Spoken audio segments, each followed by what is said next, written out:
ওই তানহা, তুই না আমার কাছ থেকে 2000 টাকা পাইতি, এলো 1000 টাকা দিলাম, আর 1000 টাকা পরে নিস, বুঝছস? আচ্ছা ঠিক আছে, তাড়াতাড়ি দিয়ে দিস কিন্তু। আচ্ছা দিয়ে দিমুনি, তুই লইস, সমস্যা নাই। আচ্ছা ঠিক আছে। ঠিক আছে, এখন কি কই যাবি, বাসায় না? তোর কাছে না আমি 2000 টাকা পামু। কিরে নিয়ামুল, কেমন আছো? ভালো আছি, ওর তো টেয়া লইলি খারা। এই টেয়া দে আমার। ও আচ্ছা, তুই তো 2000 টাকা পাইতি না, তাহলে ধর 1000 টাকা, আর বাকি 1000 টাকা তোর পরে দিয়ে দেবো আমি।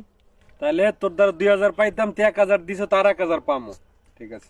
আচ্ছা কিরে ঠিক আছে। নিয়ামুল, তে আমি যে তোর 2000 পাই, হে টাকার খবর কি? আচ্ছা এই 1000 ল। 1000 দিলি? তাহলে 1000 পাবি। তাহলে আর তোরতে পাবো আমি 1000। 1000 পাবি। হ্যাঁ। আর তুই আমারতে হচ্ছে গিয়া 1000 পামু। মানে তুই আমারতে 1000 পাবি। এই তুই পাবি আবার কি লিগা? তুই লয়েই যা, তোর লাগে আমার শোধবোধ। ভালোই। ঠিক আছে, তাইলে তুই আমার তার কোন টাকা পয়সা পাবি না কিন্তু। হ্যাঁ, একদম সদবাত হয়ে গেছে। একদম শোধবোধ। আর তোর লগে তোর যে টেয়া লই আমি কি পেরের মধ্যে আসছিলাম, আমার মাথাটা আমি ব্যথা হয়ে ভাই গেছিল। তোর এই জীবন আর কোনদিন টাকা দিব কে? ধার, তোর টাকা দিলে ঘোড়ার টাকা দিস। তুই যে এমনি বারবার টাকা চাইছস, এমনি করে এত মাইসে টেয়া চায়। তুই আমার থেকে আর টাকা ধার Likey